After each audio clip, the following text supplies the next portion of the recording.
What happens when royalty meets reality television? In just 39 seconds, one comment would turn a routine morning interview into television history.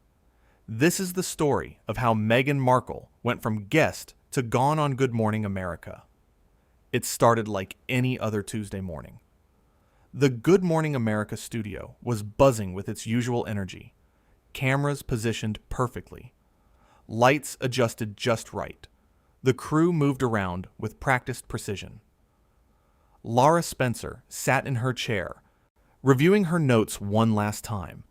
She had done this 1,000 times before. Maybe more. She was comfortable, confident, professional. The guest scheduled for the 9 o'clock segment was Meghan Markle. The topic was supposed to be simple, light, easy. A discussion about her recent charitable work. Nothing controversial, nothing complicated, just a feel-good story to brighten people's morning coffee. At least, that's what everyone thought. Meghan arrived at the studio with an entourage that turned heads. Assistants, publicists, people carrying things, people whispering things. The energy she brought felt different from other guests. Bigger, more intense. One production assistant would later say it felt like hosting a small government, not a talk show guest. Lara greeted Meghan warmly in the green room before the segment. She smiled. She made small talk. She did what she always does to make guests feel comfortable. And still, the show must go on. Lara pushed. Still, the show must go on. Lara pushed the feeling aside and focused on the job ahead. The cameras went live at 9:03. Lara opened with her signature warmth, her voice bright and welcoming. Good morning, everyone. We have a very special guest with us today. Please welcome Meghan Markle. The audience applauded. Meghan walked out. She sat down across from Lara with a smile that seemed just a little too perfect. Too practiced, like she was performing rather than just being. Thank you so much for having me, Meghan said. Her voice was smooth, controlled. Lara started with the easy questions, the ones that were planned, the ones that were safe. So, tell us about your new initiative. I understand you are working with several organizations to help children in need. Meghan launched into her answer. I'm making a difference. But she never making a difference. But she never actually explained what the initiative did. What it accomplished. How it helped anyone. Lara listened patiently. She nodded. She smiled. She waited for a moment to redirect. To ask a follow-up. To get something concrete for the viewers at home who actually wanted to understand what this was all about. That sounds wonderful, Lara said, trying to steer things back. Can you give us a specific example of how this initiative has helped a child or a family? Meghan paused. Her smile faltered for just a second. Then it returned, brighter than before. But something had shifted in her eyes. Well, Lara, I think the work speaks for itself. Those who truly care understand the impact without needing it spelled out for them. There was an edge to her voice now. A sharpness. Lara felt it. The crew felt it. Anyone watching carefully could feel the temperature in the room dropping. Lara maintained her composure. She was a professional. She had handled difficult guests before. She kept her tone friendly, but firm. Of course, but our viewers would love to hear a real story. Something tangible they can connect with. Colder. Harder. Your viewers, Meghan Colder. Harder. Your viewers, Meghan said slowly, emphasizing each word, might understand better if they had experienced the kind of scrutiny and pressure that comes with trying to do good in this world. But I suppose that's not something everyone can relate to. The air in the studio changed. Lara blinked. She had not expected that. The crew exchanged glances. This was not going the way anyone had planned. Lara took a breath. She chose her next words carefully. I think our viewers can relate to wanting to understand how their support makes a difference. That's all I'm asking for. Just a simple example. Meghan laughed. But it was not a warm laugh. It was dismissive, condescending. The kind of laugh that makes you feel small, even when you have done nothing wrong. You know what, Lara? This is exactly the problem. People like you, sitting in your comfortable chairs, asking people like me to justify ourselves, to prove we're doing enough, to explain ourselves over and over again. Maybe instead of interrogating me, you should examine why you feel entitled to demand that. The cameras captured everything, every facial expression, every gesture, every moment of tension that crackled through the air like electricity before a storm. The director in the control booth sat frozen, unsure whether to cut to commercial or let this play out. This was the kind of television you could not plan, could not script, could not fake. The words hit like a slap. Lara's eyes widened slightly. She had not interrogated anyone. She had asked one follow-up question. One simple, reasonable question that any journalist would ask, that any viewer would want answered. "Meghan," Lara said, her voice still calm but firmer now, "I'm not interrogating you. I'm interviewing you. That's what happens on a talk show.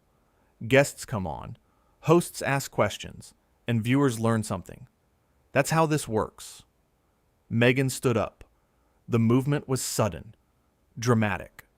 Her chair scraped against the floor with a sound that echoed through the stunned silence of the studio. Everyone froze. The camera operators, the sound technicians, the audience members who had been smiling and relaxed just minutes earlier. Now they sat with wide eyes and open mouths, watching something that felt more like a train wreck than a talk show interview. The boom microphone operator above them dipped his equipment slightly, trying to catch every word. The lighting director kept the spots trained perfectly on both women. This was television gold, even if it was television disaster. The kind of moment that would be clipped and shared and discussed for weeks, maybe months.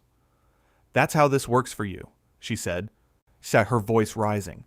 "But some of us are tired of playing by these outdated rules. Some of us are trying to change the world, while others are just trying to fill airtime." Lara remained seated, composed. She looked directly at Meghan with eyes that showed no fear, no intimidation, no desire to back down. This was her show, her studio, her professional space, and she would not be bullied in it. Not by anyone, not for any reason. She had worked too hard, too long, to let someone walk in and try to tear down what she had built with professionalism and dedication. If you're trying to change the world, that's wonderful, but you came on this show to talk about it. I'm simply trying to have that conversation. If that feels like too much, then perhaps you're not ready for this kind of platform.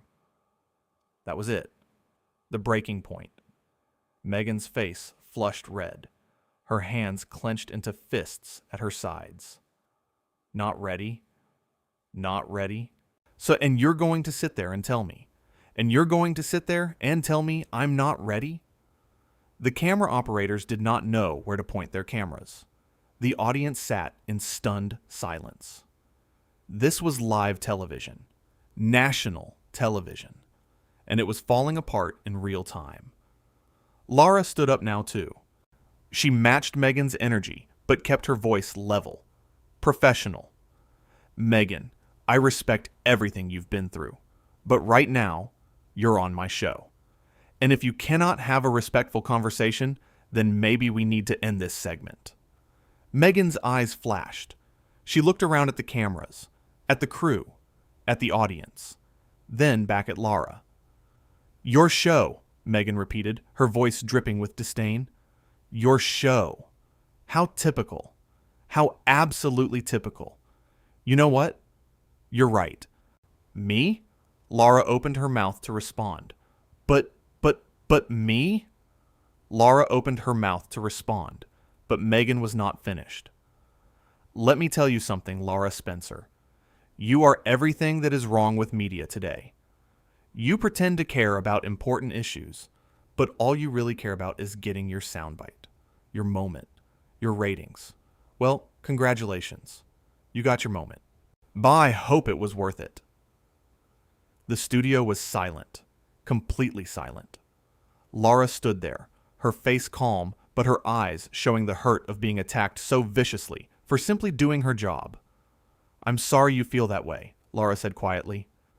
"But I stand by my questions. They were fair. They were reasonable. And they were asked with respect, which is more than I can say for how you've conducted yourself here today." Meghan ripped off her microphone. And onto her chair with force, and the onto her chair with force, and the microphone landed with a thud that the sound booth picked up and amplified through the studio.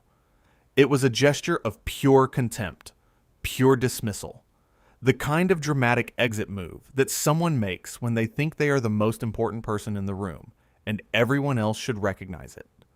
The audio engineer in the booth quickly muted that channel to avoid feedback. His hands moved across the console with practiced speed, fixing the technical problem even as the human drama continued to unfold in front of him. This was what professionals did. They kept things running no matter what chaos erupted around them. Respect?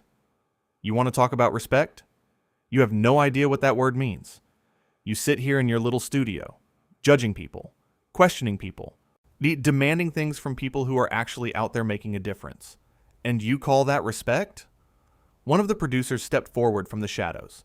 His voice was low but firm. "Meghan, I think we need to take a break." Meghan turned on him. "A break? There's not going to be a break. I'm leaving. I'm done. You people are all the same. All of you." She started walking toward the exit. Her assistants scrambled to follow. The cameras did not know whether to follow her or stay on Lara. The director in the booth was making frantic hand signals. Lara called after her, her voice still professional, still in control. "Meghan, the door is that way if you want to leave, but I hope you'll think about what just happened here, about how you reacted to a simple question." Meghan spun around. Her face was red. Her hands were shaking. "Think about it? You think I need to think about it? You're the one who needs to think. Lara, think about how you treat people. Think about the power you have and how you abuse it. Think about whether you're actually helping anyone or just feeding your own ego." Lara's patience was wearing thin, but she held it together. She had to. She was still on live television, still representing her show, still being watched by millions. "I help people by asking questions, by seeking truth, by not letting people hide behind vague statements and empty promises. That's my job. And I'm good at it." Meghan laughed again, that same cold, bitter laugh. "Good at it? You think you're good at it? You're a puppet, Lara. A well-dressed puppet reading questions someone else wrote for you. Don't confuse that with being good at something." That crossed a line.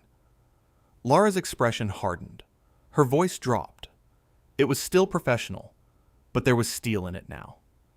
"Meghan, I have been nothing but gracious to you since you arrived. I welcomed you. I gave you a platform. And you have used that platform to attack me, to attack my show, and to behave in a way that is frankly embarrassing. So yes, I think it's time for you to leave." The producer stepped forward again, this time more assertive. "Meghan, I'm going to have to ask you to leave the studio now." Meghan looked at him, then at Lara, then at the cameras that were still rolling, still capturing every moment of this disaster. "Fine," she said. "I'll leave, but not because you're asking me to. I'm because I choose to, because I refuse to participate in this charade anymore."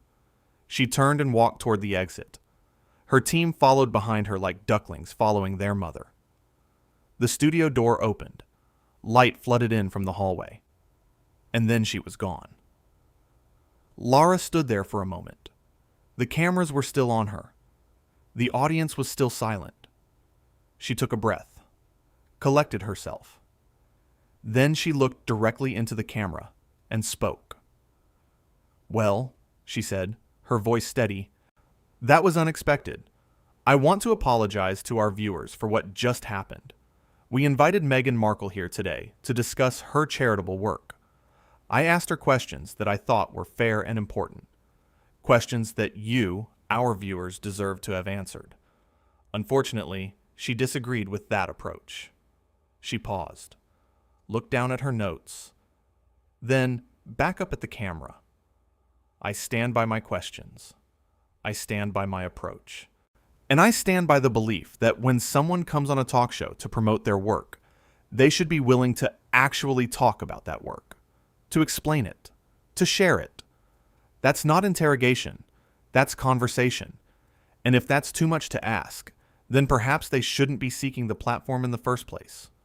She smiled then, a genuine smile, not a perfect television smile, a real one. We're going to take a quick break. When we come back, well, we'll have something much more enjoyable for you. I promise. The camera cut to commercial. The moment it did, the studio erupted. Crew members rushed to Lara. They asked if she was okay. They told her she handled it perfectly. They could not believe what they had just witnessed.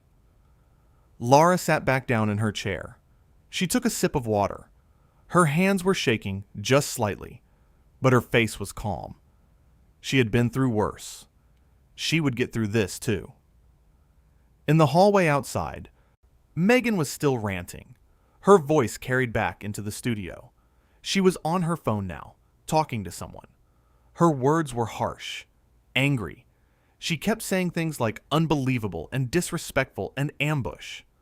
But inside the studio, Lara was already moving on, already preparing for the next segment, already doing what she does best, being a professional, being a host, being someone who does not let chaos derail her. The commercial break ended. The cameras came back on. She looked like someone who had not just. She looked like someone who had not just been verbally attacked on national television. She looked like someone in complete control. "Welcome back," she said. "Now, let's talk about something that will actually make you smile this morning." And just like that, the show went on, because that is what professionals do. They keep going, no matter what. Meanwhile, somewhere in that hallway, Meghan was still trying to control a narrative that had already escaped her, still trying to justify behavior that spoke for itself, still trying to convince people that she was the victim when everyone watching knew the truth. Back in the studio, the audience had started to relax. They laughed at Lara's jokes. They engaged with the next segment. They moved forward. Because that is what happens when someone comes onto a show expecting to be worshipped instead of interviewed. When they confuse legitimate questions with personal attacks. When they cannot handle the most basic expectation of accountability. They leave. They storm out. They make a scene. And the show goes on without them. Because the show was never about them in the first place. It was about the viewers. The people at home who tune in every morning looking for information, for entertainment, for connection. And Lara Spencer understood that. She had always understood that. That is why she is good at what she does. That is why she handled that situation with grace under pressure. That is why she did not stoop to Meghan's level, did not match her anger, did not let the chaos consume the show. She just kept doing her job, asking questions, seeking answers, serving her audience. The clock on the wall showed 9:27. Shall we say, just 24 minutes had passed since the segment began. 24 minutes that felt like hours. 24 minutes that would be replayed and analyzed and discussed for days to come. But in that moment, in that studio, life went on. The cameras kept rolling. The teleprompter kept scrolling. The next guest waited in the wings. And Lara Spencer, professional to her core, kept the ship steady through the storm. Outside, security had escorted Meghan and her team to their vehicles. The parking lot confrontation continued there, with Meghan berating her own publicist for booking the appearance in the first place. Her voice echoed off the concrete walls. Her anger had found a new target now that Lara was no longer in front of her. Inside, the show reached its natural conclusion. Lara thanked the viewers. She previewed tomorrow's guests. She smiled that warm, genuine smile that had made her a favorite among morning television audiences for years. When the cameras finally turned off for the morning, when the red lights stopped glowing, when the studio fell quiet, Lara sat back in her chair one more time. She looked around at her crew, at the people who worked with her every single day, at the people who had just witnessed one of the most bizarre moments in morning television history. "Well," she said, her voice tired but steady, "that was interesting." The crew laughed, a release of tension that had been building for the past half hour. They gathered around her. They told her she was amazing. They told her she handled it perfectly. They told her Meghan was out of line, completely out of line, and that everyone watching would know it. Lara nodded. She appreciated the support, but she did not need the validation. She knew she had done her job. She had asked fair questions. She had maintained her composure. She had protected the integrity of her show. That was enough. The building started to empty out. Crew members headed to lunch. Producers went to their offices to start planning tomorrow's show. The studio lights dimmed. The energy that had filled the space just minutes ago began to dissipate. Lara gathered her things, her notes, her water bottle, her phone, which was already lighting up with messages. She knew what they would say. She knew people would want to know if she was okay, if she was upset, if she was angry. But she was not any of those things. She was just tired. Tired of people who could not handle simple questions. Tired of entitlement masquerading as empowerment. Tired of having to defend basic journalism as if it were some kind of attack. She walked out of the studio, through the halls she had walked 1,000 times before, past photos of previous shows, previous guests, previous moments that had defined the program over the years. This would be one of those moments now. This bizarre, uncomfortable, unforgettable encounter with Meghan Markle. But it would not define Lara. It would not change how she did her job. It would not make her second guess her questions, or soften her approach, or treat future guests with kid gloves just to avoid confrontation. Because that is not who Lara Spencer is. She is a journalist, a host, a professional who respects her audience enough to ask the questions they want answered, even when the guest does not want to answer them. And in that moment, standing there, in that moment, standing there in the light of a new day, she smiled. Not because the situation was funny, not because she enjoyed what had happened, but because she knew, without a doubt, that she had done the right thing, that she had stood her ground, asking questions, seeking truth, serving, asking questions, seeking truth, serving her audience with the same dedication and professionalism she brought every single day. Because one bad guest, one awkward moment, one dramatic exit could not change that. Nothing could change that. This was who she was. This was what she did. And she was damn good at it. The morning sun climbed higher in the sky. The city buzzed with its usual energy. People went about their days, most of them having witnessed what had just happened on their morning television. Some would talk about it at work. Some would discuss it over lunch. Some would forget about it by dinner. But they would all remember one thing. Lara Spencer had remained calm, professional, dignified, even when faced with someone who embodied none of those qualities. And that mattered. That meant something. That showed the kind of person she was when the cameras were rolling and the pressure was on. It showed who she really was. A professional, a journalist, someone who could weather any storm and come out standing,